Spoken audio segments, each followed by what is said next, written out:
Bem-vindos a mais um momento comigo, Ana, dando sequência à nossa história, o fidalgo Dom Quixote de la Mancha. Hoje ele vai ter a sua primeira saída. Ele vai se aventurar como cavaleiro. Então nós vamos ver assim como ele se prepara, como ele segue o seu caminho e o que ele encontra e o que o encontram quando veem ele. Nós vamos também examinar que a forma como a gente age é universal. A forma como a gente se relaciona com os nossos sonhos vem desde os primórdios da humanidade. Como o Jung fala, né? Nosso corpo é um museu de órgãos e nossa mente também. E aí nós vamos acrescentar o estudo de 1930 do Dr. Bach, Os Florais de Bach. Lembrando que esse personagem é de 1585. Vocês vão observar que a linguagem é meio rabuscada, mas lembrando que nós estamos lendo em 1585. Como era vista uma pessoa que se lançava no mundo através dos seus sonhos, que queria forçar a realidade, encaixar a realidade nos seus sonhos. Como essas pessoas eram vistas pelas outras pessoas. Como ele lidou com o bullying. E como ele insistiu com a sua fantasia, com a sua realidade criada a partir de muitas leituras. Ele introjetou e personificou todos os personagens que ele leu. E ele quis trazer aquela realidade da cavalaria para os tempos de 1585.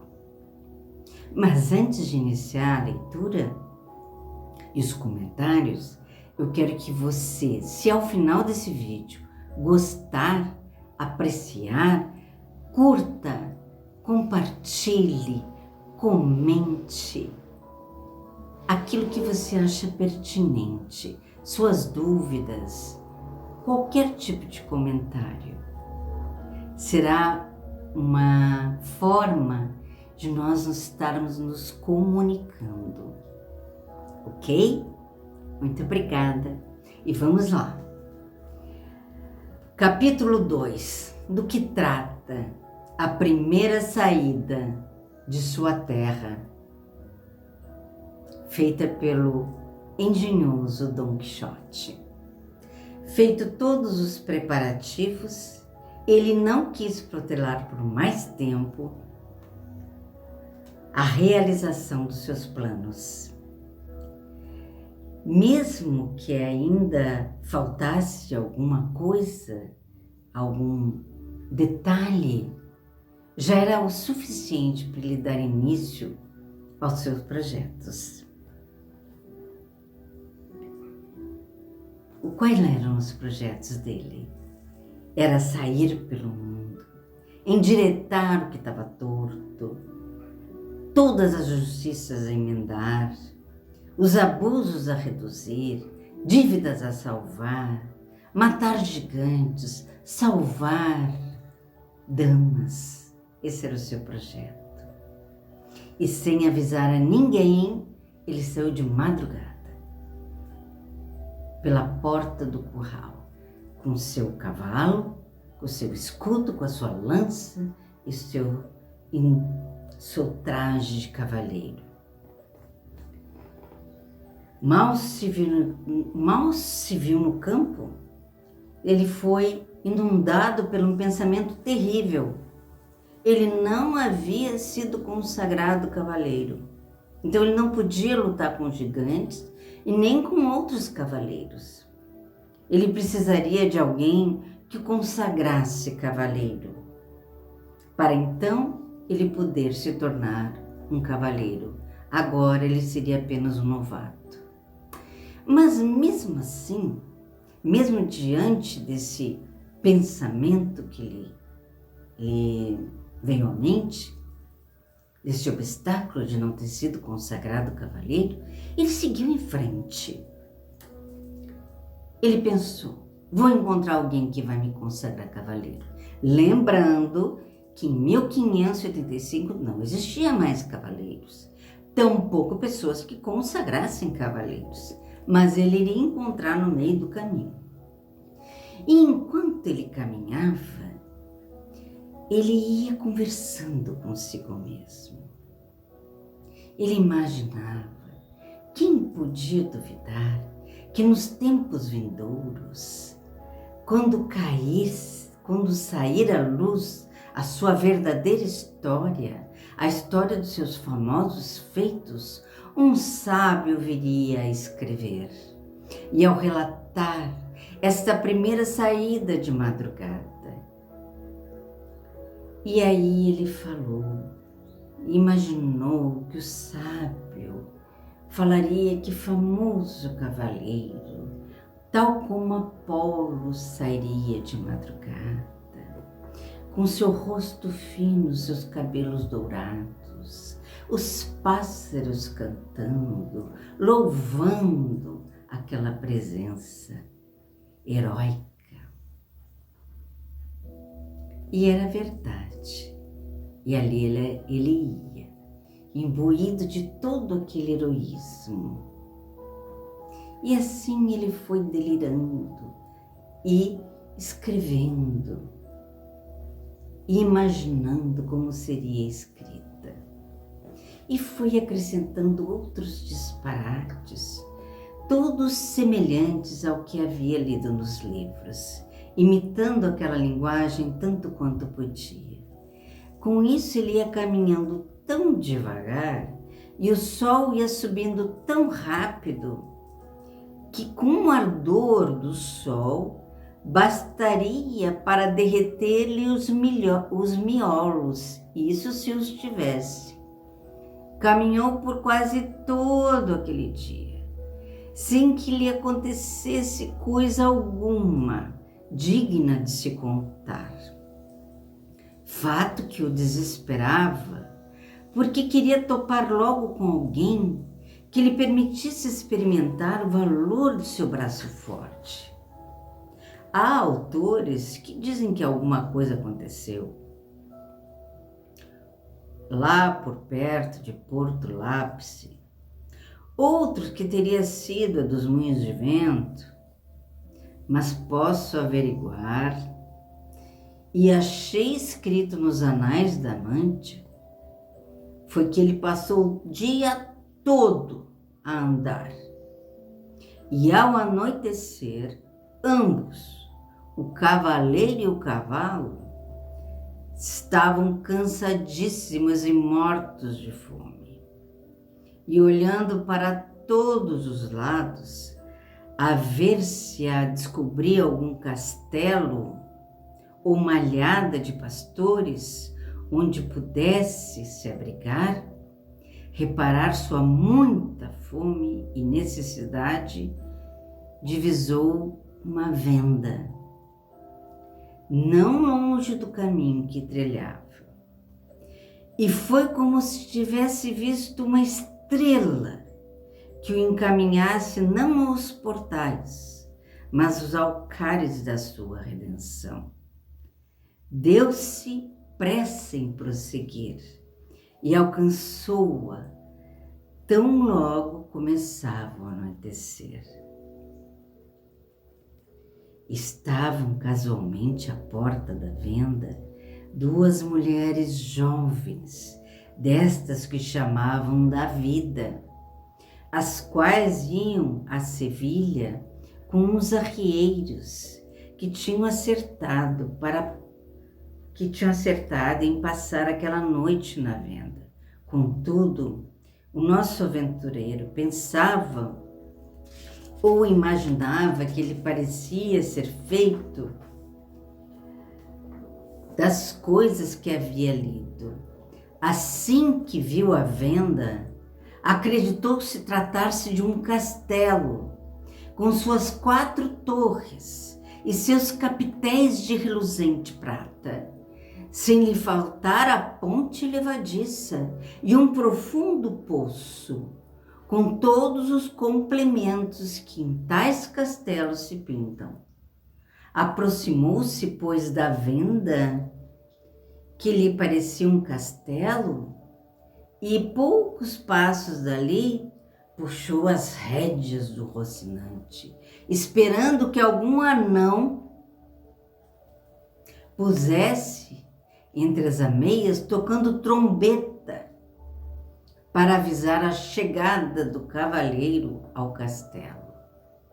Porém, para ver que tal coisa demorava a acontecer e se apressasse o Rocinante por chegar à cavalariça, chegou-se à porta da venda e avistou as 2 raparigas, que lhe pareceram 2 formosas donzelas, ou 2 damas graciosas, tomando a fresca a porta do castelo.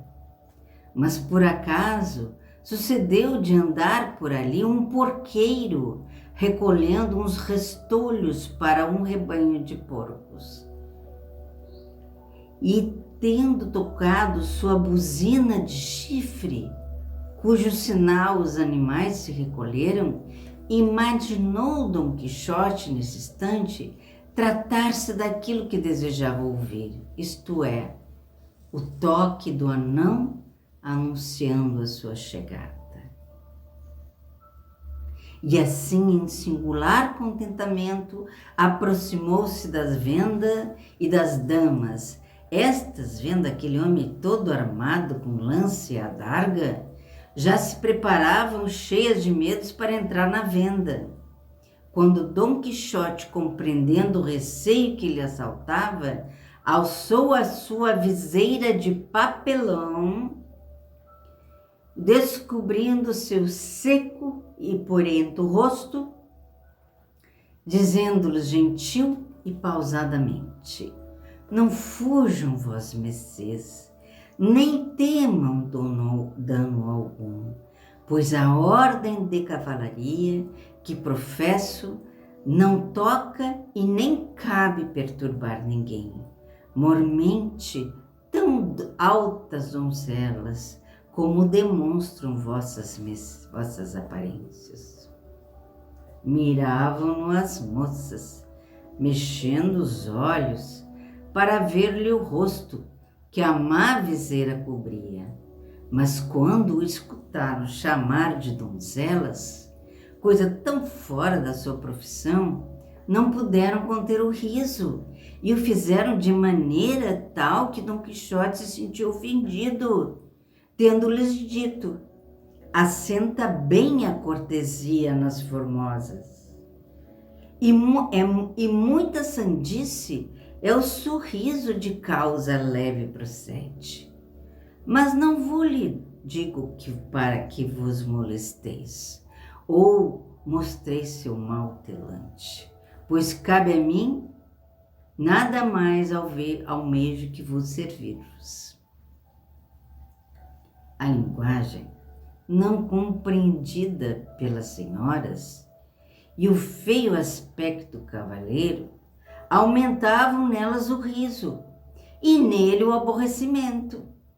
A coisa ainda ficaria pior se nessa altura não tivesse chegado à porta o vendeiro, o homem que, por ser muito gordo, era bastante pacífico.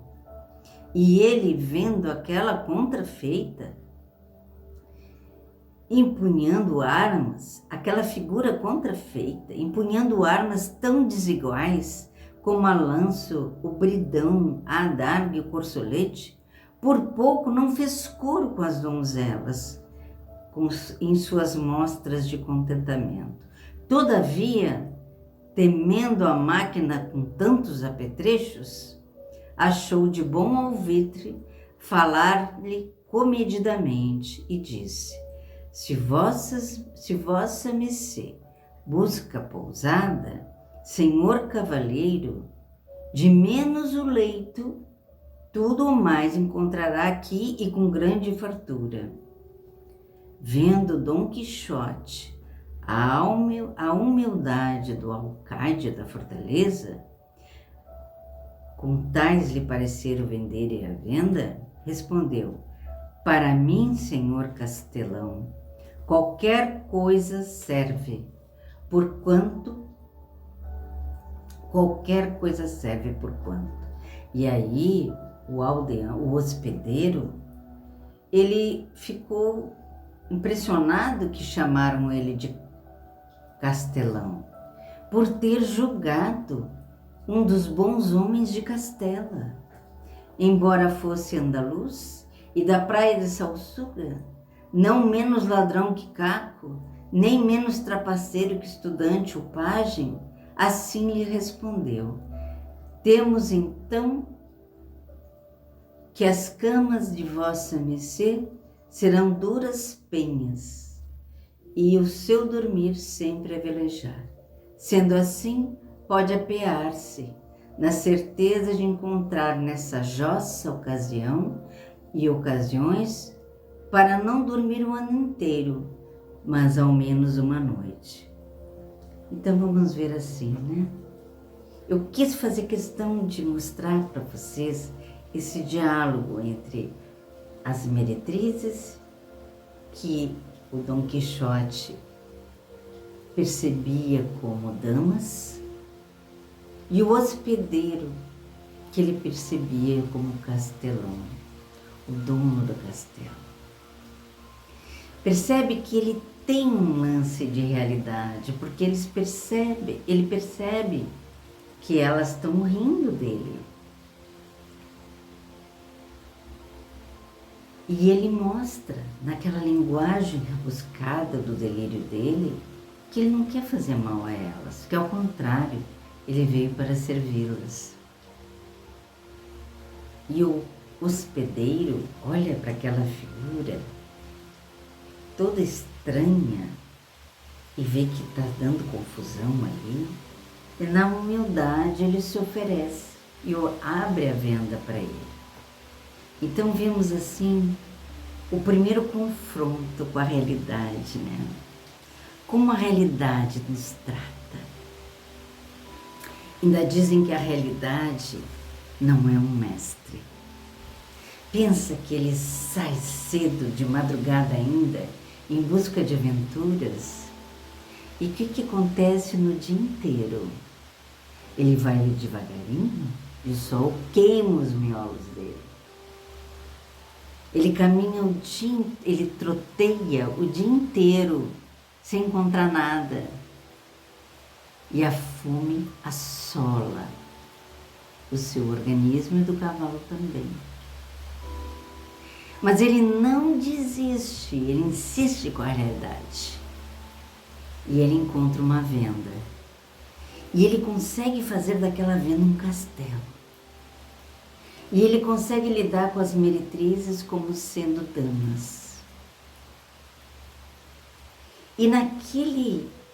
E o hospedeiro vem como um ato de generosidade, misericórdia da realidade.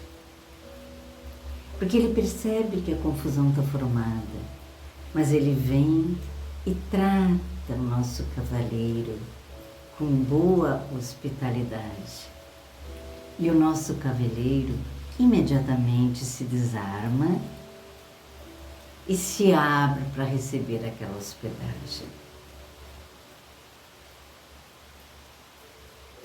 E ele consegue, segurando os estribos para Dom Quixote, auxiliando Dom Quixote a descer do cavalo com muita dificuldade, pois passaram o dia inteiro em jejum, e pediu, e o hospedeiro leva o cavalo para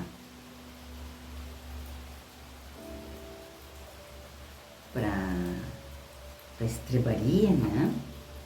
E ele pede que ele tenha muito cuidado com o seu cavalo, porque era o melhor animal e comia pão no mundo, que comia pão no mundo.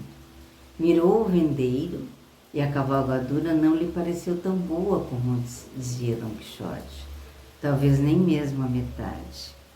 Ou seja, a viseira era de papelão, a cavalaria, né, onde ele subia em cima do cavalo, não era de qualidade, mas ele via tudo. Dom Quixote via tudo, aquela viseira como uma viseira de bronze, de metal polido, aquele cavalo, uma cavalaria, como é que ele chama aqui? Cavalgadura de boa qualidade, ou seja, tudo era perfeito para Dom Quixote. E tendo-o acomodado na cavalariça, voltou para ver o que o seu hóspede ordenava. E ele estava sendo desarmado pelas donzelas, com as quais já se reconciliara. Mas estas, embora já houvessem tirado a couraça e o espaldar, de modo algum conseguiu desprender-lhe a gola, nem soltar-lhe a contrafeita selada. E ele trazia atada com uma das suas cintas verdes. Ou seja, o capacete, a viseira de papelão, não pôde ser tirada. Isso significava que ele iria comer muito mal. Isso significava que todos iriam auxiliá-lo a comer. E ele imaginava que ele estava comendo trutas. Mas na realidade, o que ele estava comendo era bacalhau mal temperado e pior cozido, um pão tão negro e sujo como suas armas. E todos riam do jeito que ele estava comendo, porque ele estava comendo assim, eles davam que nem passarinho, em pedacinhos para ele. E a bebida era dada por um canudinho, não é? Então, assim, o que a gente vê, né? A gente vê a realidade pegando pesado com ele, não trazendo aventura nenhuma para ele, deixando ele caminhar pelo campo em sol quente. E ele ali, na expectativa que uma aventura iria acontecer a qualquer momento. Ele chega numa venda, aquela venda não é venda, ele vê um castelo, na realidade é uma venda. Ele come trutas e vinho, na realidade está comendo um bacalhau mal cozido, um pão sujo e um tipo de uma cevada, que é dada por canudinho. E todos têm que lhe auxiliar. Ana, qual é o floral?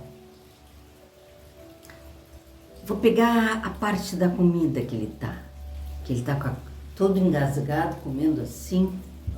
Tá tendo um grande desconforto para se alimentar, pois estava com muita fome, passou o dia em jejum. E estava comendo muito mal e porcamente.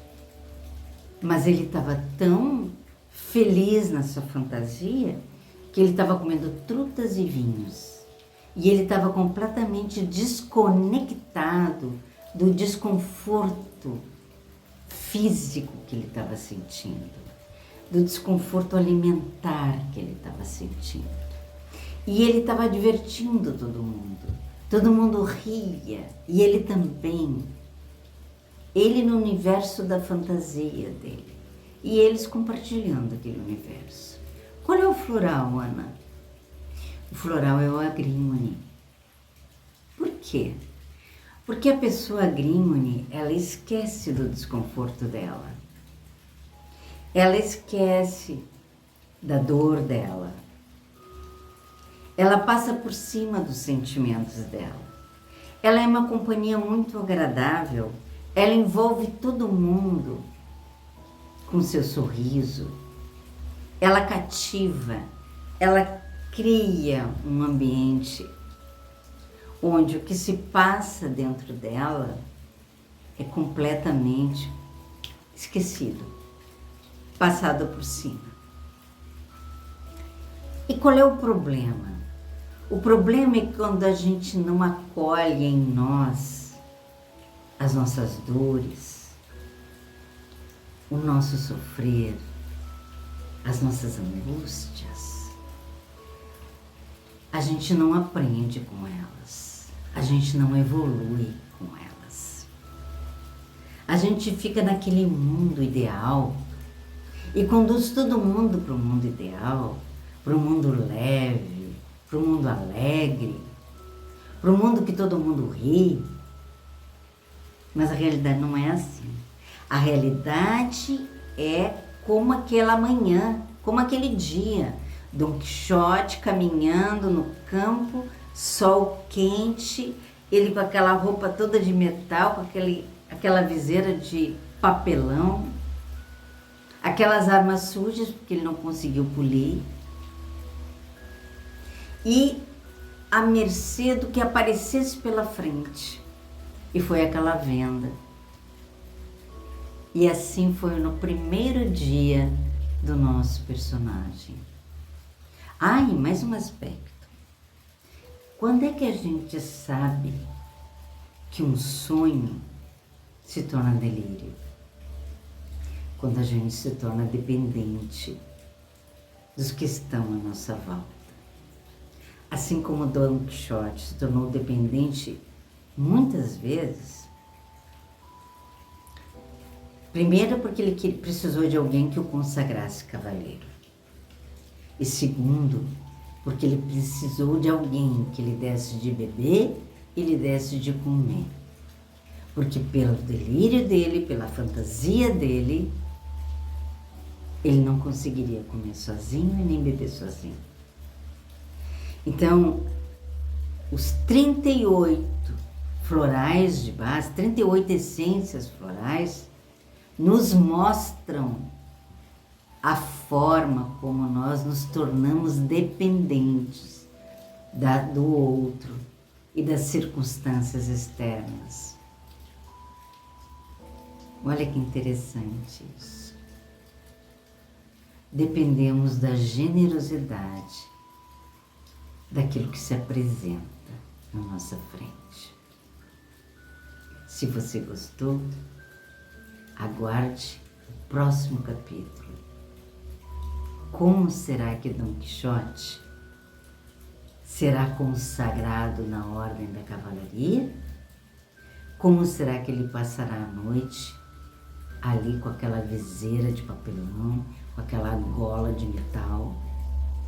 Será que ele conseguiu se alimentar direito? Estejam aqui para ver o próximo capítulo. Muito obrigada pela atenção.